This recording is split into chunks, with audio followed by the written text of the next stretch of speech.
You guys, oh my gosh, I'm speechless. And I'm never speechless. We need to talk about 90 Day Fiancé. Hey guys, welcome back to Real Housewives Recaps. Today I am crazy excited because I'm going to be talking about 90 Day Fiancé before the 90 days. And you know that friend you've been telling over and over, hey, get on this. You need to watch it. Don't sleep on this. You need to watch it. Yeah, I'm that friend. I slept on it. I didn't watch it. It took me a really long time. But oh my God, I'm here. I can't believe this show. Holy cow. So, yeah, I didn't even know where to start with the whole 90 Day Fiancé thing. So I jumped in because some Googling said I should jump in with Before the 90 Days. And oh, I'm so glad I did. So according to Google, the most popular season is season 3, so that's where I started. So if you want to watch along with me, I found it on Hulu. So look it up there, watch along with me, or just buckle up and we're going to talk about all these people. Hey guys, I just want to take a second and say if you're enjoying this show, please check out my Patreon. Go to patreon.com, search Real Housewives Recaps, or check the comments below and I'll put a link. And for $1 a week, you can support my show and get 4 bonus episodes per month. I'm covering Scary Island, like the greatest season of Real Housewives of New York. So check it out. Thanks so much. You guys, this show is incredible. So it explains, because I was wondering that too. Again, I don't know. I mean, I assume you've all watched it. I'm probably the last person on earth that hasn't watched it. But we find out 7 Americans have fallen in love online. Okay. Well, they're going to travel overseas to meet the people they fell in love with. This is like Blind Date for the batshit crazy. I mean, I've never seen anything like this before. Okay, let's get into it. So let's meet Rebecca. All right, Rebecca, 47, lives in Georgia. I live in Florida, so, I can judge. I'm allowed. I live nearby. And I do judge. That's what I'm here for. All right, Rebecca, 47. So she starts off by saying, all right, I know he's here. I know he's cheating. That's like the first line of the show. And I already know I'm in for something real good. She's a private investigator. Her favorite part of being a PI is putting trackers on cars. Think about that sentence for a second. That is wild. Is that really a thing? I mean, I know it's a thing, but what? How can I advertise that on TV? That's so crazy. Rebecca lives alone. She has 3 grown kids. She has a bunch of grandkids. She's super close to her family. Then we find out she falls hard and quick. And who is she falling for? Her boyfriend. His name, I know I'm going to get this wrong. I believe it's pronounced Zied. Forgive me if I'm wrong. Again, my pronunciation sucks. But I believe that's his name. This is him here, Zied. So many things to talk about here. Zied is 26. Again, she's 47. She constantly refers to how romantic he is. She even says he's romantic because he uses emojis. What? She oh my God, I love Rebecca. She admits that she's kind of nervous to meet him. Why? Maybe because he lives in Tunisia, a complete different country than she's used to? No. She's nervous because she uses filters when she talks to him.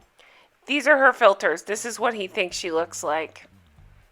Take that in for a second because it took my breath away.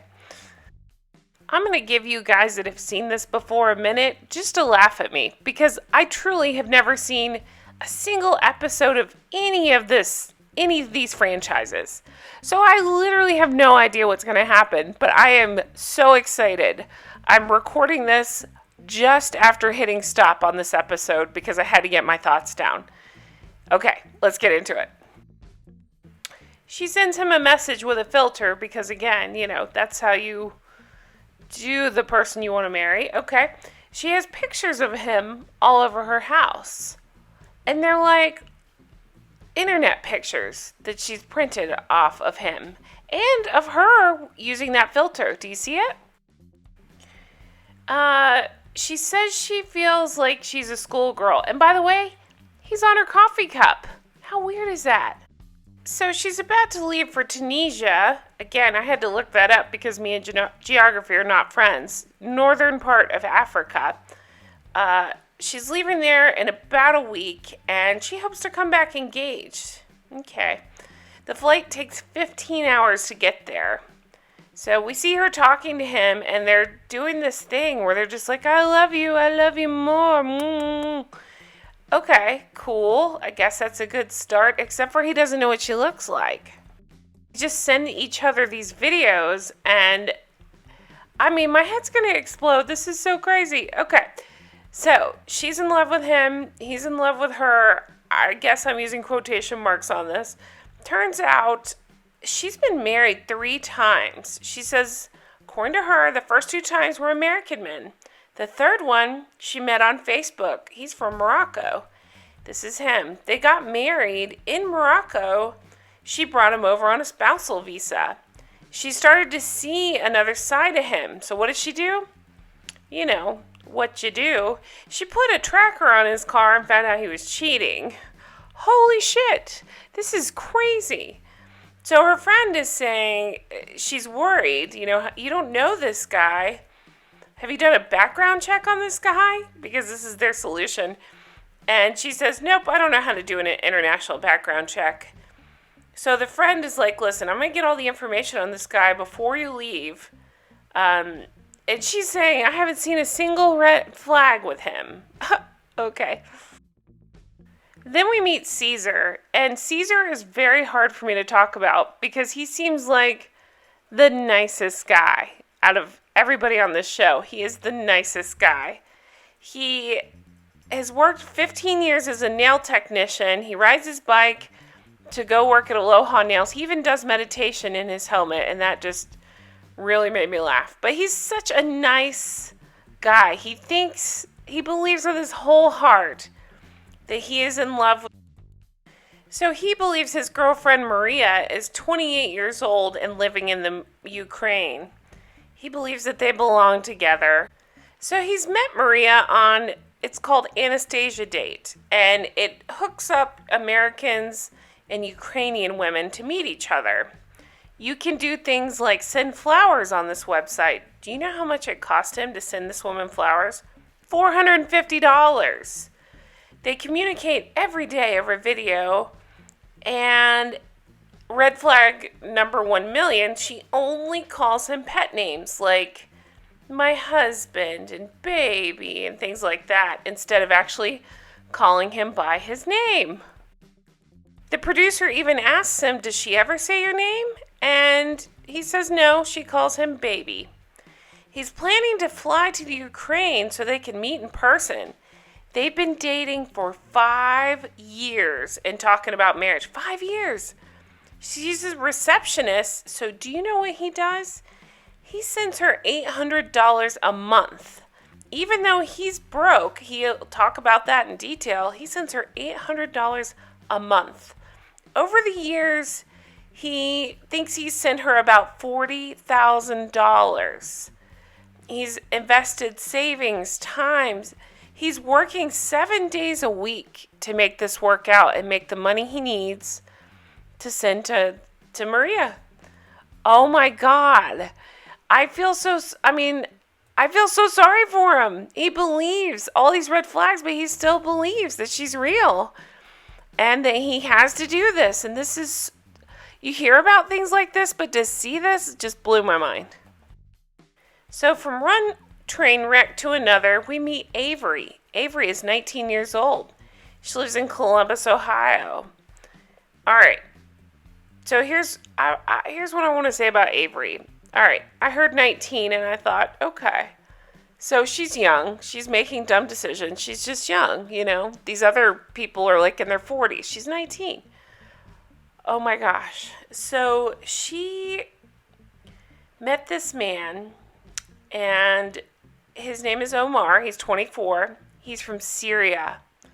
And red flag number 1,000,000,000 for her, she says, on the website we met, it said he's from America. I don't know if he did this by mistake. Meaning, like, did he accidentally put America and then make me fall in love with him and then reveal that he's in Syria? But she seems head over heels for this guy. She's converted to Islam. She did that about 6 months ago. She gave up, she said she was doing cheerleading and gymnastics and everything and partying, and she gave all that up. She switched from Christianity to Muslim. She's never dated a Muslim guy, and I'm just, oh my gosh, the cluelessness here of what she's getting herself into. He proposed to her after 1 month and mailed her the ring. Because of the civil war in Syria, they're going to meet in Lebanon. And her mom, this makes no sense to me, her mom is going with her to meet Omar in Lebanon. Her mom is scared, but nobody's telling this girl no. No, you can't do this. I know she's 19, but you cannot convince me that she's paying her own way here. Mom's helping her out. Mom's enabling her, taking her there to meet this guy. She's excited because they text and he calls her queen. Oh my God. You talk about clueless. This girl is clueless. It's actually hard to watch this. The other ones are kind of funny because they do crazy things like use face filters. This is dangerous and crazy what this girl is trying to talk about doing. She's talking about going over there, and we're going to get into it later. She's got a big old surprise for her mom, what her plan is. So then we go over to Middletown, Connecticut, and I've heard this name. I've heard people talk about Darcy. Darcy's 44, and she lives with her twin, Stacy. And I've heard about these people because, podcasts I listen to and stuff, they talk about them. I guess they have a show now. Well, this is my first introduction to these train wrecks. Darcy has 2 daughters. Like I say, a few months ago, they moved into a house with their twin sister, Stacy. They got married around the same time and divorced on the same day. 3 years ago, she met Jesse online. He's from Amsterdam. So I've never seen an episode of the show. I've heard about this Jesse being a total dickhead, and I've heard some things about Darcy as well. And oh my God. Oh gosh. I guess they got into a fight over cutting a steak. So yeah. Anyway, she wanted to work out. It didn't. Trying to close that chapter and start a new one. Then she met Tom.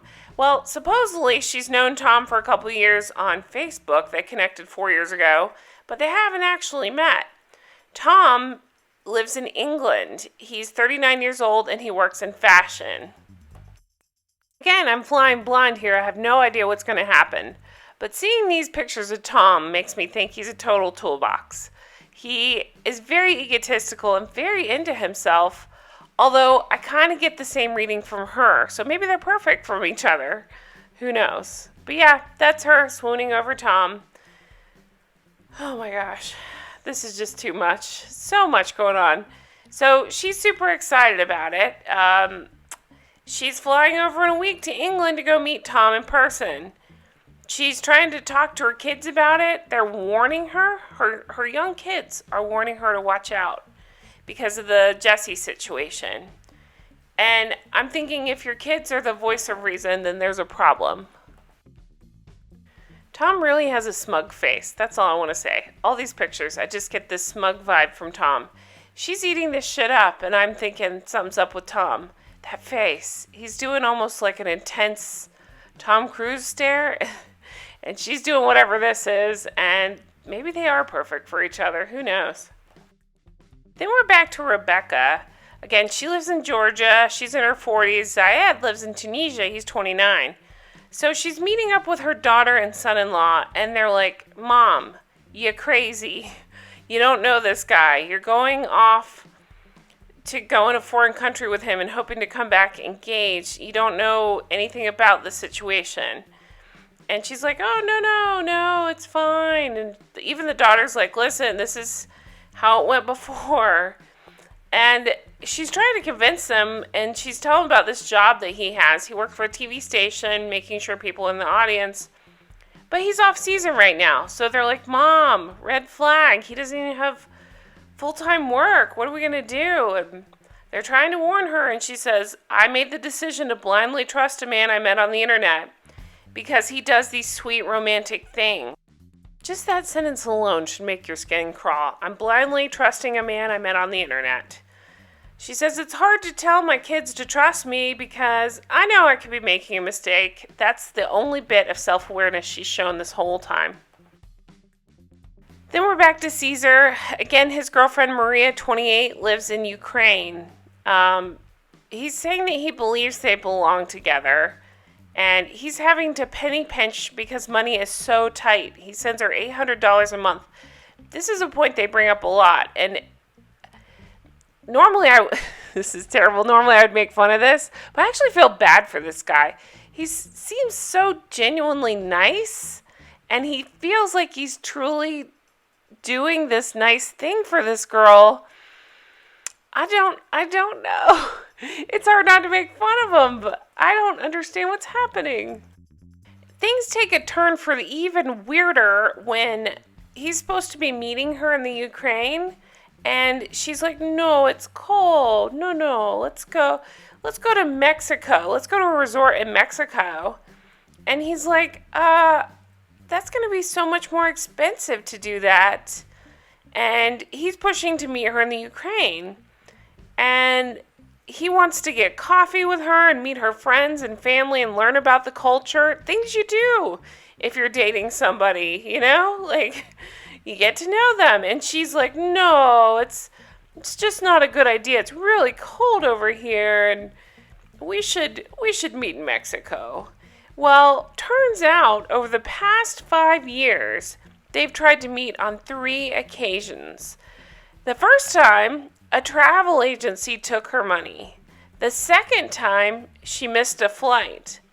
The third time, she's missing something on her passport. So he paid for it to get fixed, but he's not even sure what he paid for. Oh my God. Seriously, I'm going to bang my head against the wall. This is so crazy. He doesn't see any of these as red flags. He thinks this is totally normal, something that would happen. Then we go over to Timothy. Timothy's 38 years old, lives in Charlotte, North Carolina.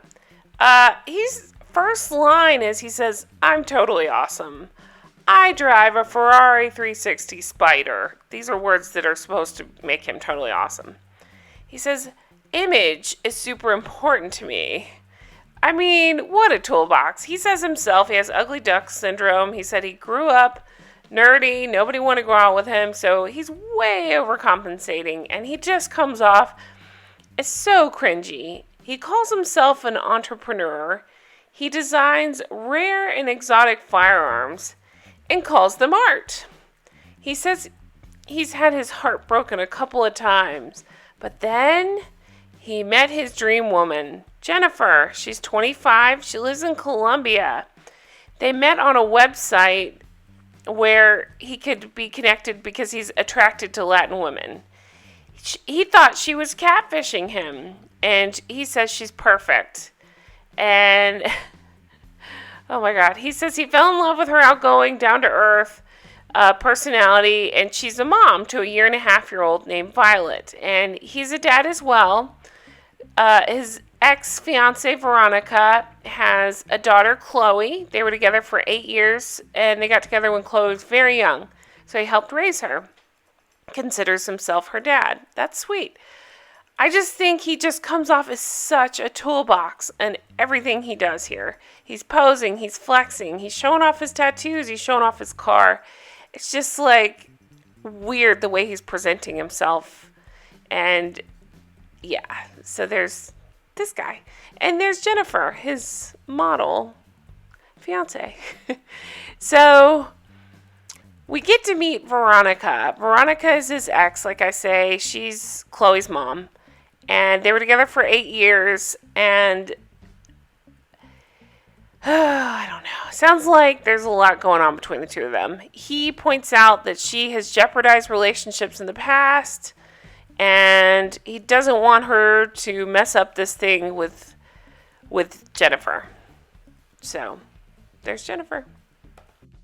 So then we go back to Darcy. Darcy is preparing for a beauty day. So I thought, okay, she's just going to get like spa treatments. No, she's getting some work done because she's going to meet Tom in a week in England. I've never had Botox, but don't you have to let it settle for a little bit?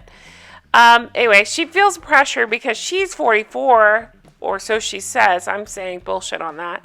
And Tom is in his 20s. So we kind of get to see more of Darcy and Stacy, of course, her twin sister. And we find out that Stacy is engaged to Florian. Florian is in Albania. They met on Instagram 5 years ago. And they have a type. So Darcy's talking to Stacy and assuring her it's not the same thing as what happened with Jesse, even though, she's meeting somebody online that she's never met from a foreign country. She says she didn't want the relationship back when he wanted to mediate. I guess Jesse wanted to get back together, according to her. But what's weird is I swear in another clip she was saying they showed a video where she was trying to get back together. I don't know. I didn't watch it, so I'm just going on what she says. It's probably not true. But she says she's learned from it and moved on from it.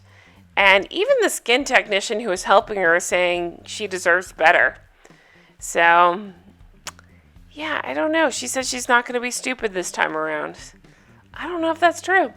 So we're back at Rebecca's house, and she's leaving for Tunisia in a week.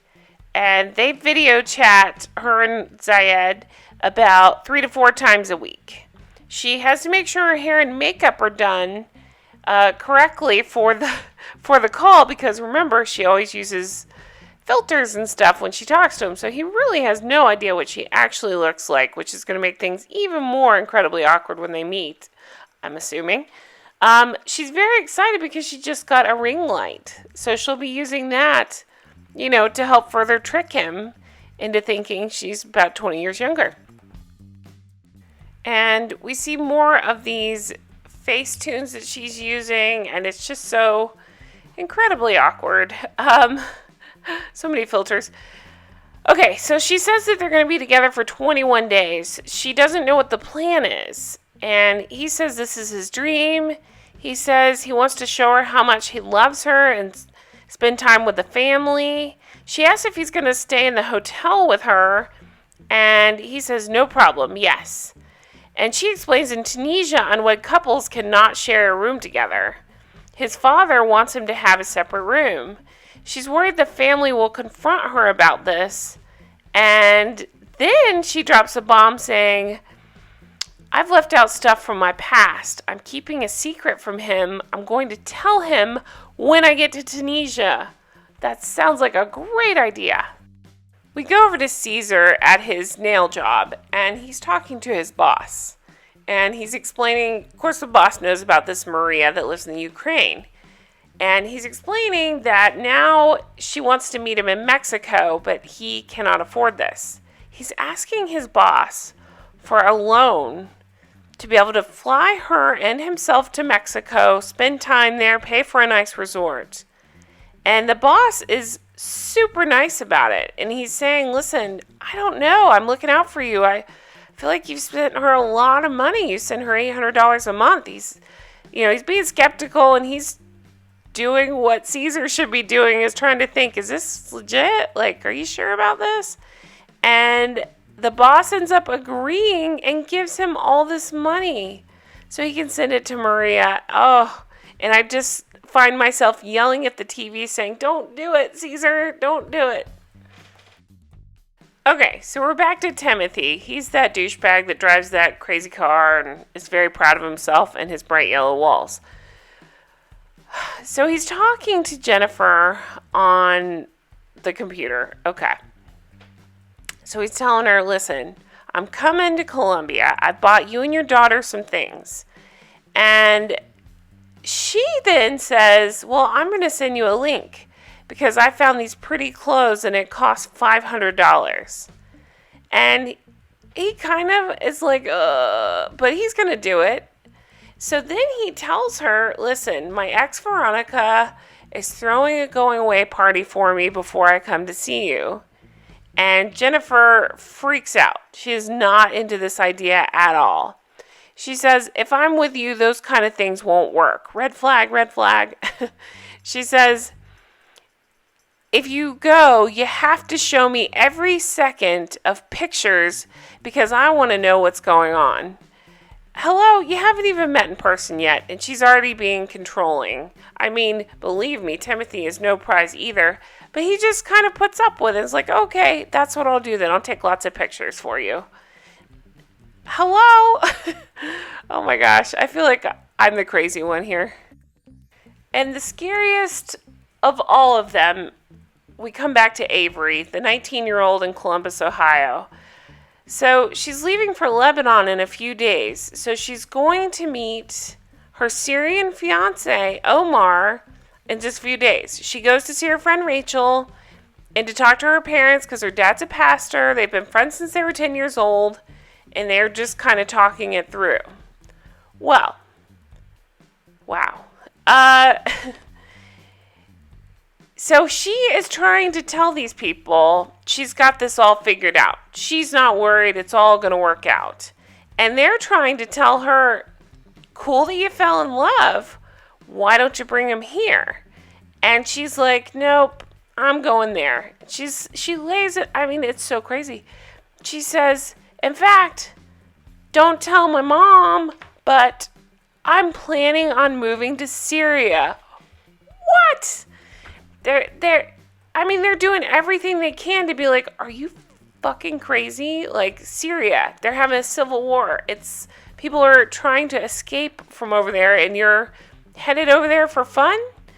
And it's ISIS, it's civil war, there's bombs, and it's awful, and people have died. And they're trying to bring this to her attention, and she's like, it's okay, it'll all work out, and we're going to get married, and we got to be together. We don't want to bring him over here. I don't want to leave him while we wait for him to come over here, so I'm just going to live over there until his visa comes through, and we can come back together. And the parents say, love is blind when you're a teenager. And I think they call her stupid, too. She says she knows it's crazy, moving to an active war zone. Don't tell my mom. So then we're back to Darcy in Connecticut. She's headed to England to meet Tom. She's smiling at herself in the mirror as she puts on her makeup because she's about to FaceTime with him, and she's very proud of what she's looking at. And again, Tom, all his pictures, he seems pretty proud of what he's looking at too. So, I feel like these two crazy kids could make it work. Probably not. Yeah, they get to talking, and they bring up Jessie again. So again, I didn't watch that. I heard a lot about it, but she seems like she's still into Jessie. And she's saying, though, that when things went from bad to worse with Jessie, Tom was there for her, and it doesn't matter. So he ended up sending her a ring as a gesture of love. Well, she plants it on her left hand and has been wearing it and put it online.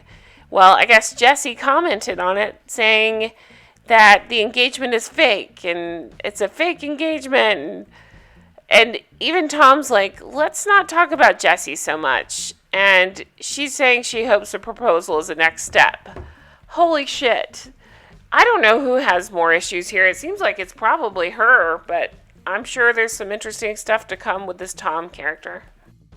So then we go from one cringe to another. We go back to Rebecca in Georgia. 4 days until she goes to Tunisia to meet Zied. And she's keeping a big secret from him. I'm thinking maybe he doesn't know she's been married 3 times. Nope. It's that she's not technically divorced from her ex, the guy she married in Morocco. They're not divorced. She said it didn't end well and she kept putting it off. And Zied thinks it already happened. She's acting like he just thinks that on her own, but I'm guessing she made him believe that it already happened. She says it's going to come up and she'll have to be honest, and she's scared. She says he's so jealous, and that's a huge red flag. She says she's hiding that she's still married, and she's going to go today to file paperwork. Again, she's leaving in like 4 days. She's going to go file paperwork to get the divorce started, but nothing's going to happen till after she gets back. She says she's showing up in Tunisia as someone else's wife, and over there it's strictly forbidden. And she hopes he'll be understanding about it. If you think he's going to be understanding, maybe you talk to him before you leave the country. She's crying. She's scared. She's saying she doesn't want the relationship to end, and she's afraid it will if he finds out she's still married. And I seriously don't know whose situation is worse. We go back to Caesar over in North Carolina. He's going to meet Maria in a week, and he thinks he's going to go meet her in Mexico now because he got the money from his boss. He can't afford the trip, so he borrowed all this money from his boss. He's sending $2,000 to the Ukraine so she can buy her own ticket for Mexico. The producer asks him, why not just send her a confirmation of the ticket you bought her? And he's like, no, I trust her. She can buy her own ticket. She can pick out what she feels like. And we see later that day, and all of a sudden, guess what? She can't go. And she's saying, did you read the news? There's martial law, and if this happens, I can't go anywhere. He tries to call her, and she's saying, did you read the news or what? And she's really kind of shitty to him. And she's saying the Russians attacked the Ukraine, and everything is F there. And he's saying, did you get your plane ticket yet? And she's saying, I cannot go out. I cannot come back. And he says, well, I'm willing to do whatever it takes to get you out and get you to Mexico. And she wants to send him an article about what's going on. And she's saying he doesn't understand. Then she says he only cares about himself. This is the guy who has been working 7 days a week to earn the money to send to her so she can take care of herself, so she can fly to meet him, so she can do whatever. And she's saying he only cares about himself. He's already bought a non-refundable ticket to Mexico, and he says he will get her out of there, and she's being such a bitch to him, and she's kind of mocking him about it. She's like, I will survive. And it's wild. So he says he feels like it's not going to happen, and trying everything, and nothing is working, and he now feels like he needs to go there to the Ukraine.